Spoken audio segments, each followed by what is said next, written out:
nasional seperti di sini kan. Jadi pada umumnya rakyatnya sebagai simbol, dia bukan kuasa begitu ya. Jadi yang berkuasa di sini adalah prinsip demokrasi tadi, jadi dari rakyat untuk rakyat. Itulah kenapa kita butuh pemilu 5 tahun sekali untuk penyegaran misalnya.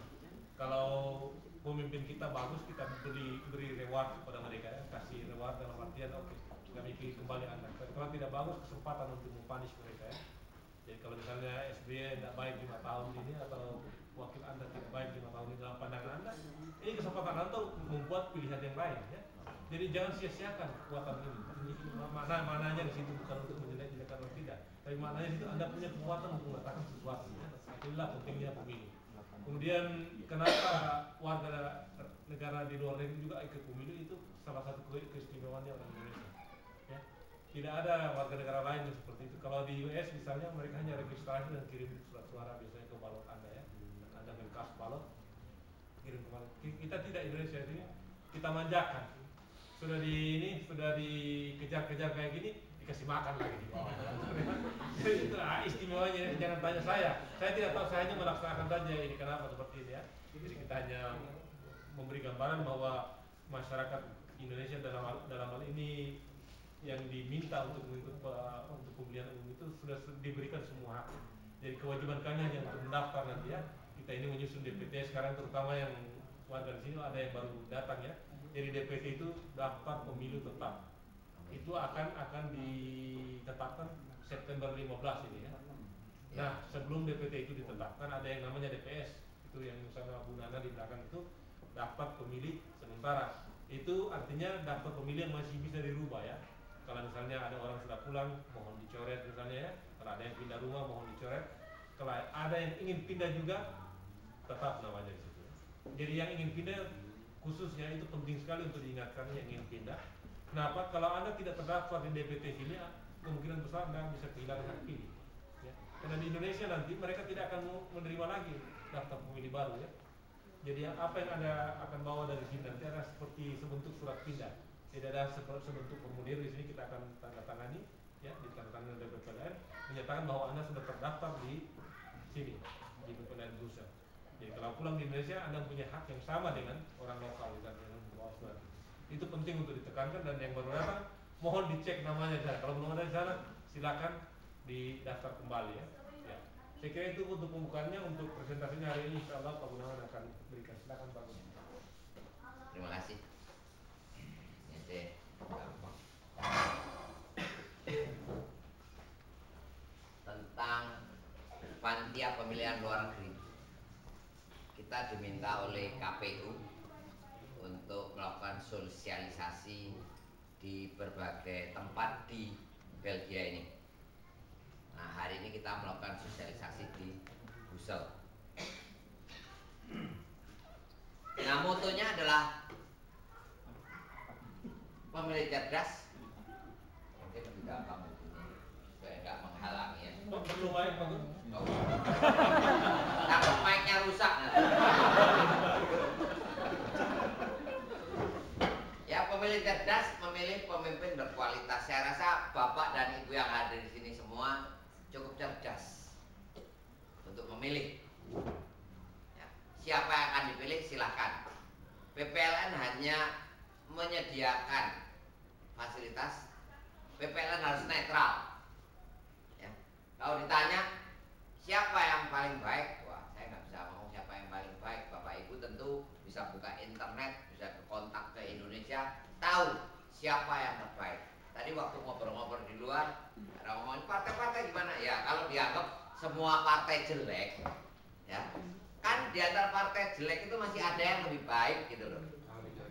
Nah ya kan, jangan ya kalau mau pilih yang lebih jelek boleh juga, nggak apa-apa gitu.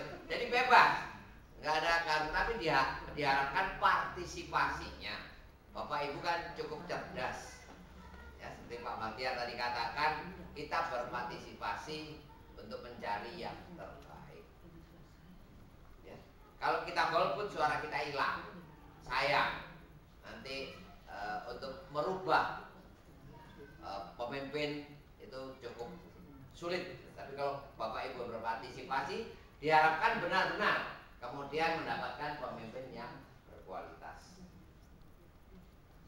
Nah ini susunan PPLN ini.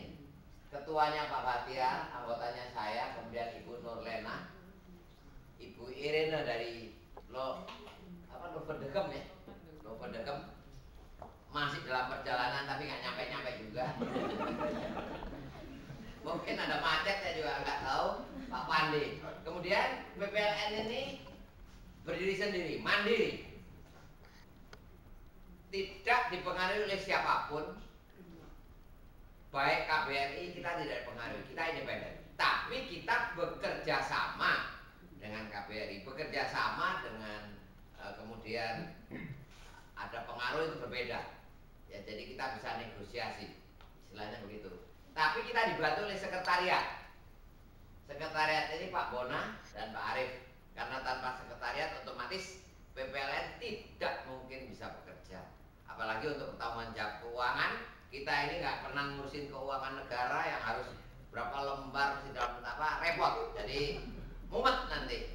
Ntar tahu-tahu ketuanya dipanggil KPK, susah nanti. Ya, perlu ada yang mengerti soal keuangan. Nah, mau nggak mau ada sekretariat. Selain sekretariat, PPLN dibantu oleh Pantarlih, panitia pendaftaran pemilih. Ya, karena kalau enggak, ya seperti di belakang datanya harus diperbaiki, harus ada Pantarlih. Itu yang duduk di belakang Ibu Rosdiana, kemudian ada Afif.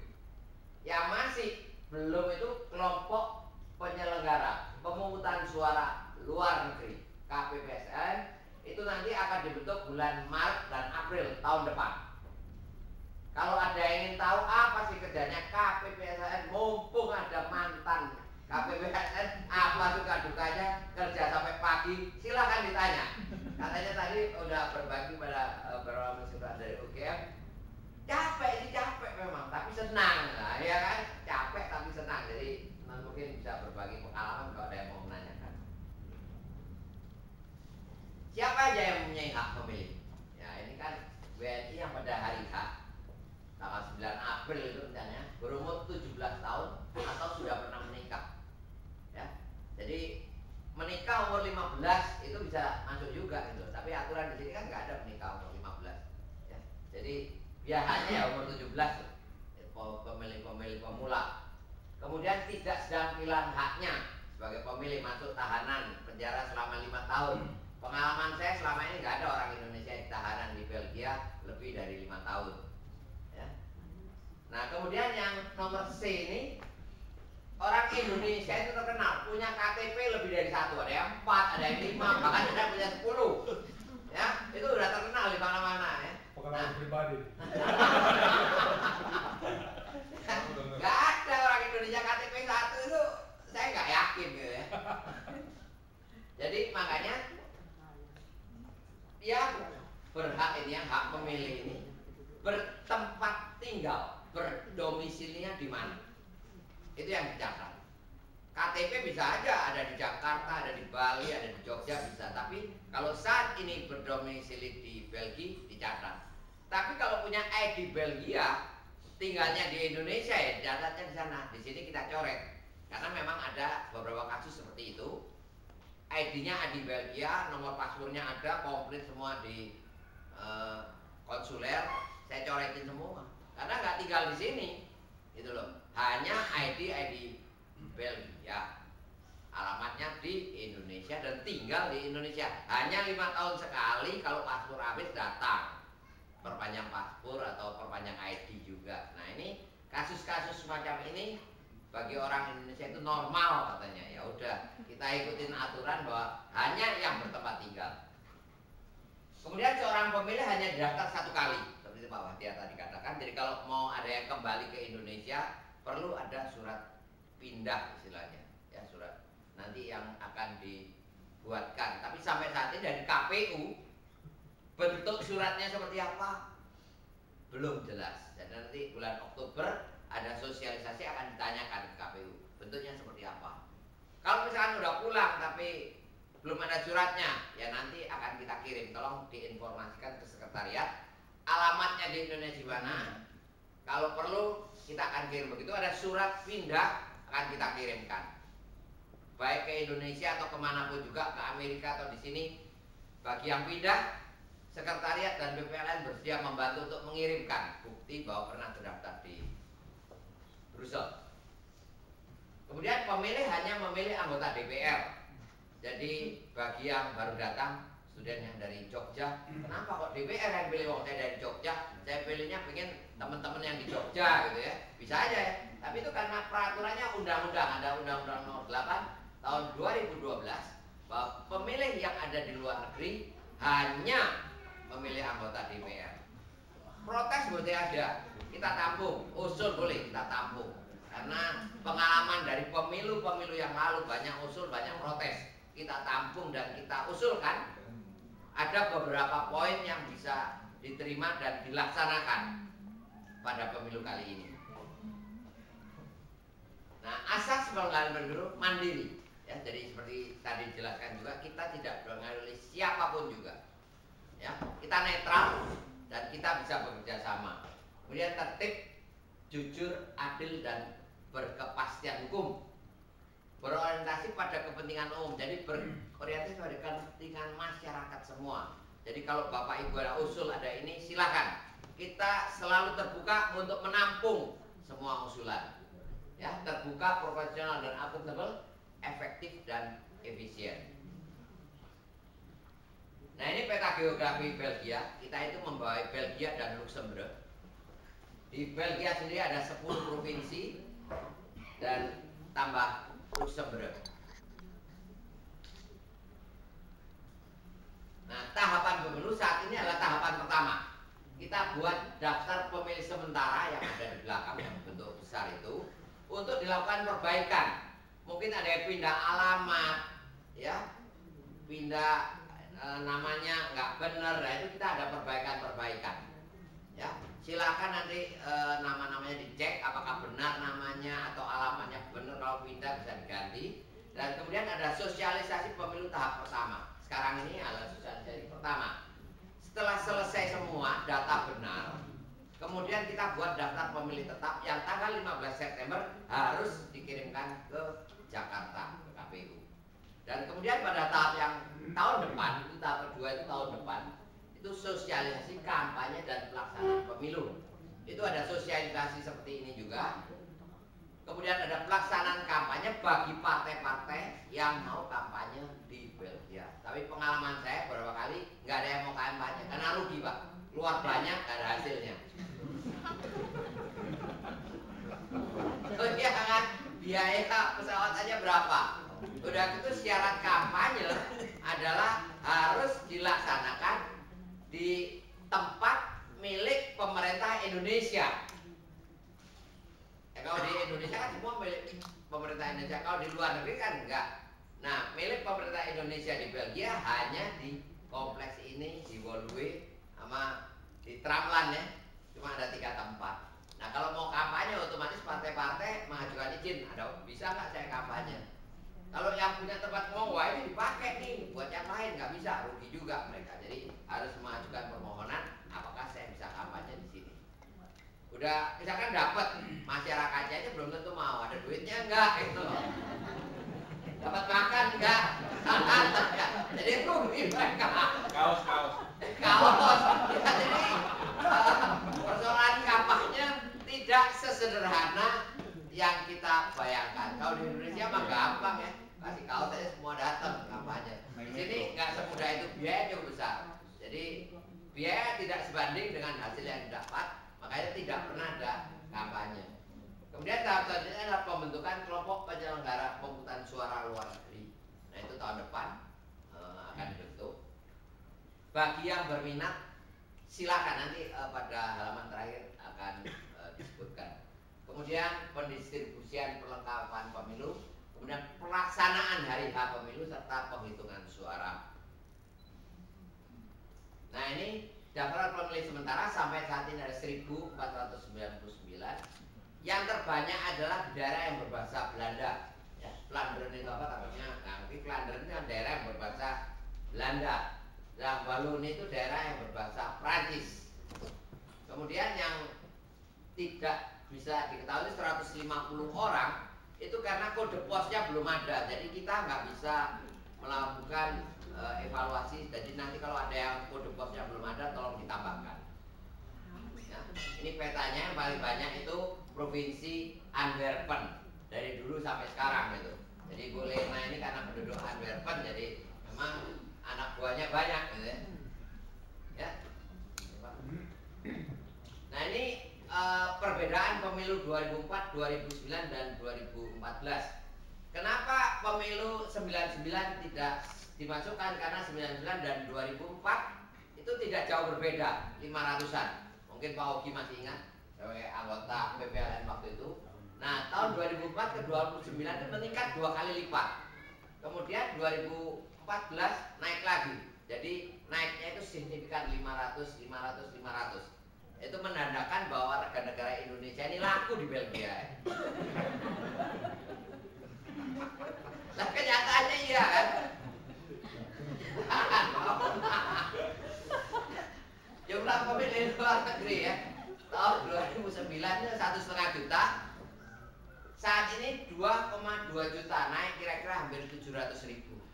Jadi bukan hanya di Belgia aja yang banyak, tapi di seluruh dunia itu tersebar. Seluruh negara di dunia tersebar 700.000 meningkatnya. Yaitu seperti saya katakan tadi, kita orang Indonesia cukup laku di luar negeri, jangan khawatir. Nah ini keikutsertaan pemilih. Ini pemilih DPR legislatif pertama kali pemilu. Luar negeri 1,5 juta, yang ikut itu 22%. Di Belgia itu 1043, yang ikut 58%. Jadi terbesar di Eropa. Jadi partisipasi Bapak Ibu sangat diharapkan. Mungkin bisa ngajak teman-temannya yang saat ini belum datang untuk ikut berpartisipasi dalam pemilu tersebut. Kemudian pemilihan presiden. Nah ini kelihatannya total luar negeri persentasenya meningkat, tapi pesertanya kurang. Tadi 1,5 juta, sekarang 1,1 juta. Kelihatannya meningkat, tapi dalam jumlah tidak. 32% persentasenya tinggi, tapi pesertanya memang berbeda. Kalau di Belgia lebih meningkat lagi 64% dan terbesar di Eropa. Jadi partisipasi Bapak dan Ibu diharapkan benar-benar berpartisipasi. Jangan sampai tidak berpartisipasi. Nah ini penyebab perubahan daftar pemilih sementara di belakang nanti menjadi daftar pemilih tetap adalah karena kematian. Ada yang pindah warga negara. Kasus 2 minggu yang lalu ditanya siapa di sini yang sudah menjadi warga Belgia, angkat tangan, ada 3 orang. Ya, jadi kalau di sini pun ada yang sudah pindah warga negara, tolong panitia diberitahu dan kemudian bisa dicoret di belakang namanya. Kemudian penduduk Indonesia yang telah kembali ke Indonesia, misalkan studen atau Pak Arya yang akan kembali, itu salah satu contoh ya. Studen yang pulang karena studinya selesai. Kemudian ada yang baru pindah ke Belgia, ada contohnya 3 orang ini tadi, studen dari UGM yang udah lulus, bukan studen lagi, sekarang dokter yang sekolah lagi ke mana? Ke dokter student. Ya, dokter student.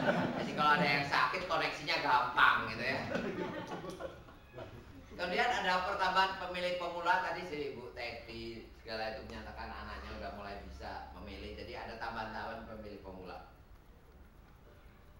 Nah, pemilu di Indonesia diadakan tanggal 9 April. Nah, selalu hari Kamis itu di Indonesia. Nah, rakyat di luar negeri itu selalu protes, kenapa hari kerja? Kenapa nggak pernah hari libur, weekend? Nah, protes 5 tahun lalu ditampung oleh PPLN, disampaikan ke KPU, usul itu diterima. Ini salah satu contoh, usul bisa diterima. Dan kemudian mereka mengatakan untuk luar negeri pemilu boleh diadakan antara tanggal 30 Maret sampai dengan 6 April. Jadi silakan pilih. Nah, untuk Belgia, PPLN memutuskan Sabtu tanggal 5 April dengan pola pikir kalau hari Minggu adalah hari keluarga, ya hanya sulit untuk diganggu. Kalau hari Sabtu ya sambil belanja, sambil mampir, kan gitu kan. Nah, diharapkan benar-benar bisa peserta ini benar-benar bisa memanfaatkan itu. Mudah-mudahan bisa diadakan basar juga nantinya tanggal 5 April. Oh iya kan? Jadi sambil kita datang untuk memilih, sambil kita belanja, ya belanjanya kalau usah supermarket, belanjanya di sini ke basar sambil ketemu temen kan banyak manfaatnya ya. Sekali dayung 2-3 pulau terlampaui, itu tujuannya. Jadi kan kita saling bersosialisasi, tambah kenal satu dengan yang lain. Kalau 5 tahun bisa lah. Nah, 5 tahun sekali ya. Jadi jamnya jam 8 sampai jam 4. Kemudian bagi yang tidak bisa datang, bisa nanti mengajukan usulan untuk memilih per pos. Ya, nanti akan dikirimkan.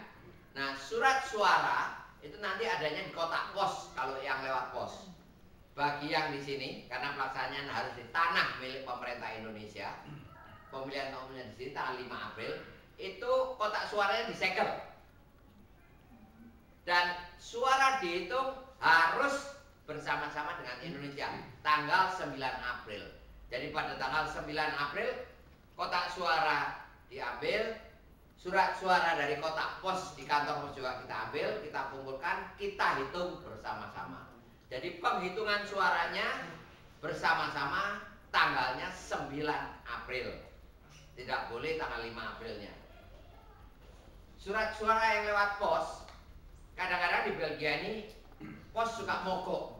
Gaji nggak cukup mogok, gampang mereka. Jadi pernah 5 tahun lalu atau 10 tahun lalu ada kasus mogok. Jadi yang terlambat ya otomatis kita tidak hitung. Makanya bagi yang melalui pos, saya minta supaya begitu dapat, begitu dipilih, kemudian dikirimkan. Jadi nggak usah menunggu lama supaya kalau ada pos mogok tidak menjadi masalah. Nah, partai saat ini kalau 5 tahun lalu ada 44 partai, saat ini ada 15 partai, di mana 3 adalah partai dari Aceh. Itu karena kita memilih anggota DPR, otomatis partai Aceh tidak bisa.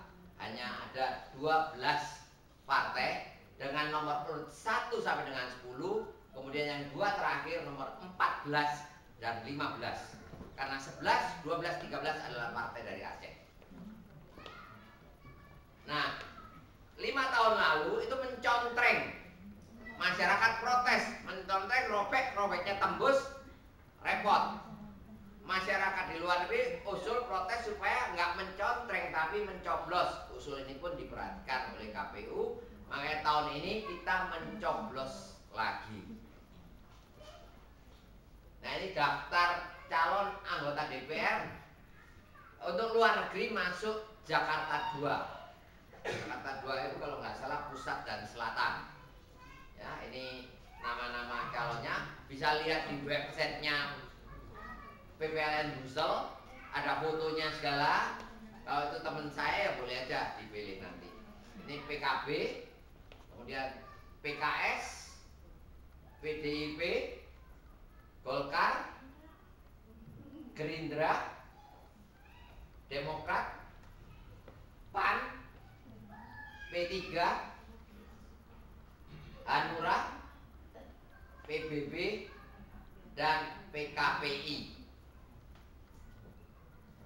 Nah, seperti saya katakan tadi di awal, bagi Anda yang berminat untuk menjadi anggota kelompok penyelenggara pemungutan suara negeri, supaya kirim email ke pplnbrussel@gmail.com. Kita terbuka, nanti kita akan bertemu bersama-sama di sini, akan dijelaskan kesenangan dan ketidaksenangan menjadi anggota KPPSN di mana, suka dukanya di mana. Nah, itu akan dijelaskan semua. Kerjanya bagaimana, kalau mau tahu nanti silahkan kirim email. Jadi kita akan kumpulkan siapa yang berminat, akan kita kumpulkan nanti tahun depan. Kemudian informasi tentang pemilu bisa dilihat di websitenya PPLN, www.pln-brussel.org. Bagi yang belum terdaftar, lewat website ini bisa mendaftarkan diri juga. Sekian dan terima kasih. Kalau ada pertanyaan atau usulan, silakan. Terima kasih Pak Gun. Jadi tentang partai tadi itu orang Madura ini bisa susah membedakan antara P3 sama PKB gitu. Sama PAN, sama PKS. Pak Andi katanya kawan saya orang Madura bilang PKB karena PKB itu maksudnya P semua kan. PKB gitu, PPP akhirnya dipilihnya gitu. KB. Ya. Jadi tadi itu penjelasan Pak Gunawan ada yang penting di sini sebenarnya. Salah satu hal yang sering dipertanyakan oleh pemilih luar negeri tadi. Kenapa kita harus memilih untuk orang yang tidak kenal? Dalam hal ini, kenapa harus memilih untuk wilayah Jakarta 2? Ya. Jadi pada dasarnya Jakarta 2 itu adalah Jakarta Pusat dan Jakarta Selatan. Ini adalah kesepakatan partai untuk mempermudah yang namanya birokrasi ini. Kalau misalnya Anda dibebaskan untuk memilih orang-orang yang dikatakan di Jogja, kalau saya memilih di Sulawesi Tenggara, di Sulawesi Tengah, kalau Ibu Lena mungkin memilih di Jawa Timur, Bu ya. Kalau di Padang, di Bali itu administrasinya itu akan susah sekali. Karena di samping memilih partai sekarang kita juga memilih orang, ya. Jadi dia nanti di surat suara itu ada tercetak namanya orang dan kita boleh memilih orangnya, bukan cuma partainya saja. Tapi orangnya saja, Bu ya. Kalau milih orang, tidak milih partai lagi, ingat itu. Tapi nanti ada sosialisasi tahap 2 kita akan jelaskan lebih jelas tentang hal tersebut. Nah, akibat pertanyaan ini sekarang ini namanya Kongres Diaspora ya, Diaspora Indonesia. Jadi kita di Brussels ini saya tidak tahu pada perwakilan Jadi Bimesa nggak ada yang mau berangkat. Iya, saya dengar itu Mas Aji mungkin ikut, tapi salah satu pokok yang mereka perbincangkan kalau di mailing mereka itu adalah selayaknya orang-orang yang menjadi wakil luar negeri itu di DPR harusnya orang yang berdomisili di luar negeri. Kenapa? Karena dia lebih mengenal apa kebutuhannya Anda di sini. Kemarin di Kortrijk saya tes gitu, tanya kalau misalnya di antara Anda di sini siapa yang suka punya 2 paspor misalnya ya? Oh semua pada angkat tangan Pak. Ya. Jadi salah satu kebutuhan orang luar negeri itu yang tidak disadari oleh orang di Indonesia misalnya kewarganegaraan ganda. Jadi kalau orang di luar negeri sudah pasti ingin keluar kewarganegaraan ganda. Kenapa? Karena easy access. Kalau misalnya saya ke US, kalau saya orang Belgia, saya tidak perlu ngurus apa-apa lagi kan. Saya cuma daftar aja di website US Embassy, kita sudah bisa pergi ke sana tanpa visa gitu. Begitu juga ke UK misalnya ya, saya tidak perlu apa-apa. Sementara kalau saya orang Indonesia, ngurusnya itu kalau bapak-bapak diplomat itu barangkali masih muda ya ngurus yang namanya visa. Tapi kalau orang-orang biasa itu coba ditanyakan ke mereka bagaimana susahnya. Ya. Jadi orang yang seperti itu yang kita cari sebenarnya yang bisa mewakili suara kita. Nah sekarang karena mekanisme yang ada itu belum sampai bisa menyentuh hal tersebut, apa yang bisa Anda lakukan misalnya? Kemarin saya beritahu mereka di Kortrijk, kalau bisa cari alamat atau email address orang-orang yang akan dipilih itu ya, yang daftarnya kita berikan di website. Kirim email ke mereka. Ini aspirasi kami, saya tinggal di sini, ini aspirasi kami. Kalau Anda bisa menyatakan menerima aspirasi ini dan bisa menyuarakannya nanti di DPR, oke kami pilih Anda. Kirim aja ke email kayak begitu. Dengan hal tersebut insya Allah ada keinginan mereka untuk lebih perhatian. Jadi itu yang disinggung oleh Pak Gunawan mengenai kampanye tadi ya. Jadi kalau kampanye saya pikir boleh melalui Facebook sekarang. Tidak ada aturan yang melarang Pak ya, tidak ada aturan ya. Jadi kalau mereka bisa melalui kampanye melalui Facebook, ya tulis saja di Facebook kami ingin yang seperti ini. Ya. Jadi suarakan suara Anda gitu, jangan jadi kayak orang yang tidak berkualitas tadi kan pemilih cerdas memilih pemimpin yang berkualitas. Jadilah pemilih cerdas. Salah satu cara untuk menjadi pemilih cerdas ya dengan cara ini. Oke, kita buka sesi tanya jawab Pak. Silakan Ibu Emma. Saya ingin menanyakan apakah di website PPLN ada profil setiap orang yang akan dipilih, sehingga kan kalau kita orang awam nggak ngerti orangnya siapa, kalau baca profilnya langsung oke, misalnya programnya apa, jadi kan kita lebih bisa memilih, jangan asal milih namanya aja. Iya, makasih Bu Emma. Itu sebenarnya profil itu kita sebagai PPLN tidak mungkin menyediakan itu karena itu menjadi tanggung jawab nanti kita dikira kampanye untuk mereka.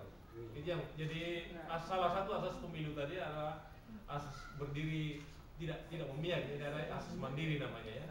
Nah, tapi usulannya boleh kita bawa, tapi saya secara general saya pikir di zaman teknologi seperti sekarang ini tidak terlalu susah.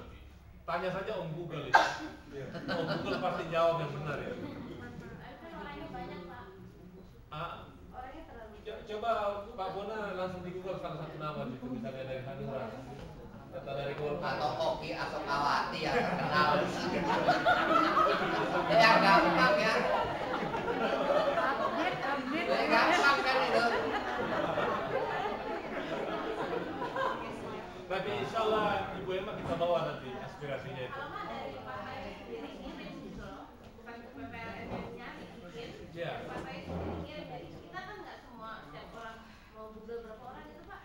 Saya pikir kalau partainya cerdas, dia akan menyediakan itu. Kalau partainya cerdas, kalau saya misalnya dari partai A, saya akan menyediakan profil anggota-anggota saya yang akan dipilih. Ini track record mereka misalnya. Ya. Kalau pikiran itu misalnya bisa diwujudkan dalam bentuk di website misalnya oleh partai tertentu, saya kira partai itu akan menjadi daya tarik bagi orang untuk memilih partai itu. Jadi memang mungkin bisa jadi konsultan itu, konsultan partai ya. Itu salah satu hal. Yang lain Pak Upa ada pertanyaan Pak?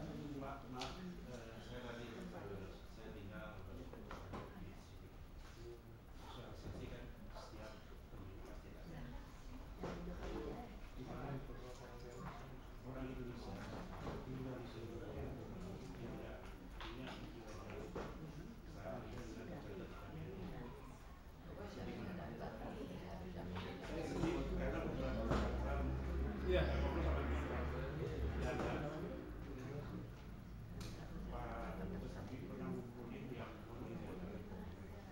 Tapi itu dari seluruh aula penuh. Tapi satu persatu dua. Karena mereka statusnya ilegal.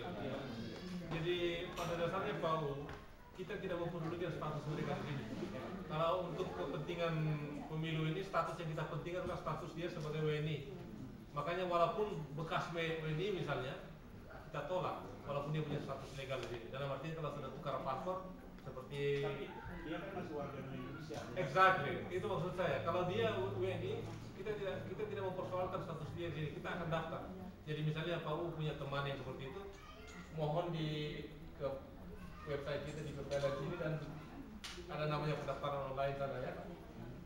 Itu bisa turun ke bawah Pak Bona ya.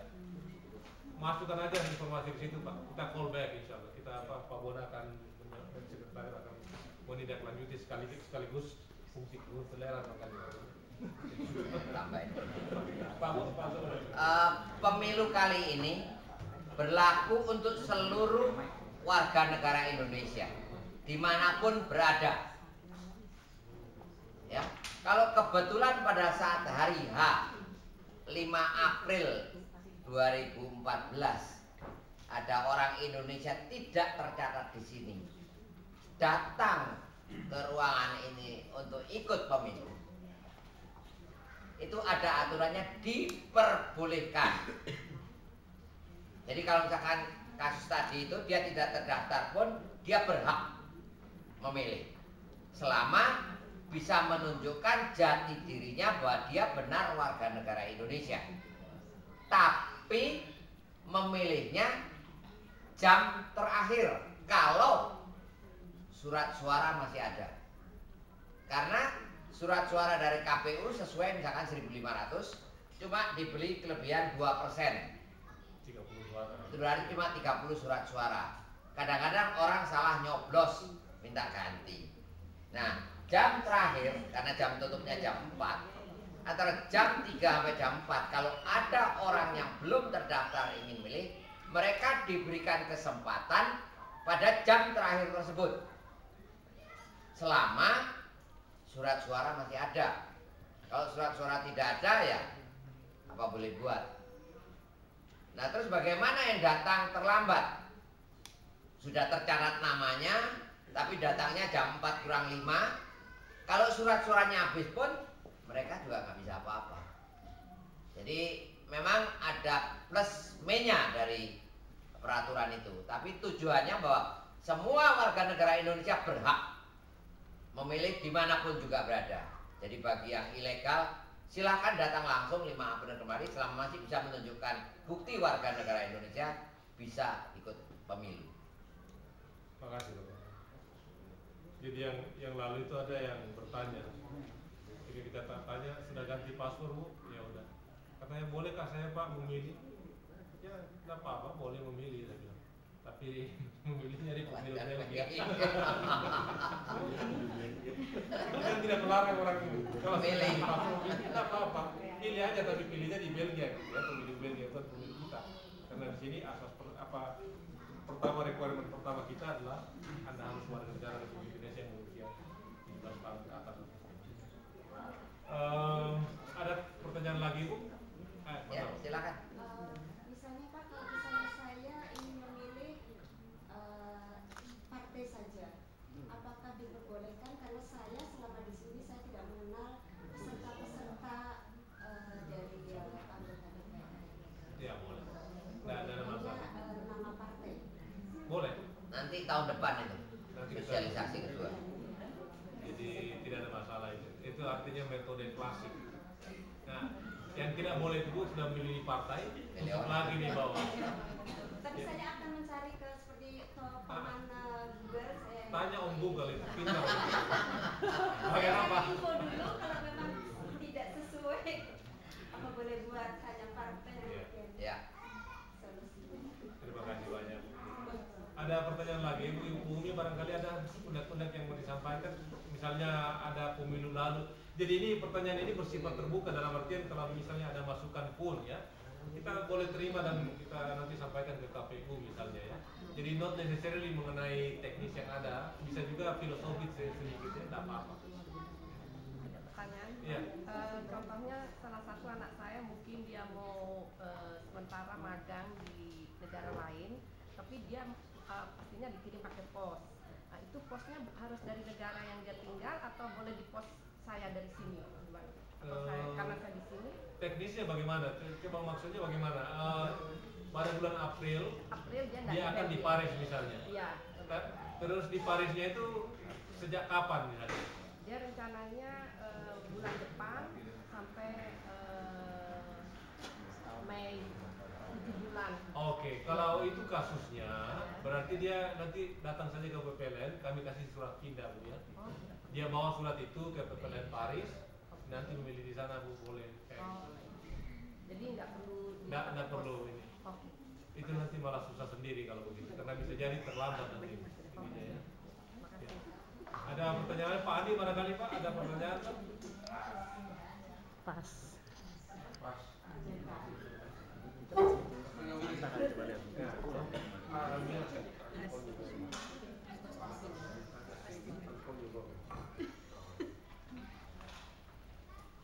Ya. Tadi Pak Gunawan mengatakan bahwa pemilu ini terbuka bagi semua orang. Namun bahkan bagi yang tidak sempat untuk mendaftar pun kalau bisa namun ini apakah PPLN bisa terkait secara elektronik dengan Paris dan Den Haag untuk menghindari pagi Paris, siang sore Den Haag oleh sama. Good question. Baik, terima kasih pertanyaan cukup menggelitik dan selama pengalaman saya pemilu di sini, selama orang itu bukan orang partai, mereka nggak akan memanfaatkan itu karena ongkosnya aja berapa. Terlalu mahal Pak. Ya, kalau orang partai otomatis mereka akan tidak demikian. Selama 3 kali pemilu belum pernah kejadian seperti itu. Den Haag, Brussel 2 jam naik mobil. Pagi bisa milih di Den Haag, sore bisa ke Brussel. Tapi kenyataannya selama ini tidak pernah terjadi. Karena mereka melihat tidak ada manfaatnya karena bukan orang partai. Kalau orang partai bisa aja, tapi masukannya cukup bagus. Saya sudah juga berpikir seperti itu. Akan kita bicarakan dalam pertemuan dengan KPU nanti bulan Oktober ada sosialisasi akan bahan yang masukkan yang cukup baik akan kita bicarakan, kemungkinan untuk mencegah hal semacam itu tetap kemungkinan ada, tapi pengalaman 3 kali pemilu tidak pernah ada, tapi masukan yang cukup baik kita akan tabung. Makasih Pak Arya. Sebenarnya ada ini Ya, nanti ada mekanismenya. Mekanisme yang simpel itu, tapi kita tidak jamin 100%. Itu kan di tangan itu ditandai kan harus jawab. Tapi tintanya sekarang nggak boleh katanya, Baik. karena beracun. Ini dokter-dokter. Itu hanya permainan ini saja. Kalau cerita racun, obat itu semua racun. Itu ada tinta nanti. Jadi dengan tinta itu, kalau mereka datang biasanya kami periksa dulu jari-jarinya ada bekas tinta enggak. Itu biasanya yang kita datang, yang kita awalnya seperti itu. Tapi tentu tidak menjamin 100% kan, tapi paling tidak mungkin 90-95% sudah bisa di cover itu lubang-lubang istilahnya. Terima kasih Pak Arya. Ibu ada pertanyaan? Ya. Saya cuma mau tanya aja, sosialisasi jilid 2 nanti akan sama mekanismenya dengan pemilu 5 tahun. Saya tanya tadi Pak Haris soal tinta. Kalau saya pengalaman 5 tahun yang lalu itu ada beberapa yang sedikit resist, tidak mau Tidak mau pasang tangan ke tinta. Iya, nggak mau kotor orangnya, tapi kan kewajiban Wajib. kita gitu kan untuk ya itu harus kita kurang berjalan semua orang. Makanya saya tanya kok sosialisasi juga sama dengan Ya Pak Bunda. Ya, sosialisasi tahap kedua nanti akan kita bicarakan. Dan pada waktu pembentukan KPPSLN kita bicarakan juga. Ya memang kadang-kadang orang mau tinta nggak hilang-hilang, ngapain jari saya dicelupin. Memang masing-masing orang berbeda-beda, tapi ini karena hukumnya wajib, ya kita ikut aturan hukum. Selama masih menjadi warga negara Indonesia, otomatis wajib mengikuti hukum Indonesia. Itu salah satu jalan keluarnya. Kalau yang ini mungkin kita asosiasikan nanti jangan dulu ke pedicure. Kan biasanya begitu takut hasil pedicure itu berubah misalnya ya. It's okay. Nanti kita bilang Ya, masukan yang baik. Terima kasih. 2 bulan sebelum pemilu jangan dulu ke pedicure. Nah, ini pengalaman KPPSLN ya, suka dukanya. Memang betul ada yang seperti itu, ada. Kita akui adanya. Tapi pada dasarnya kalau kita jelaskan dengan baik-baik dan biasanya juga diberi tisu ya. Jadi segera setelah mereka rendam tangannya langsung kita lap dengan tisu, tapi kan masih ada bekasnya di situ sisa Pak. Biasanya jalannya seperti itu. Tapi that's the best that you can do. Tapi naruh tangan itu wajib. Ada lagi pertanyaan lain, Ibu Bapak? Satu yang kau pilih.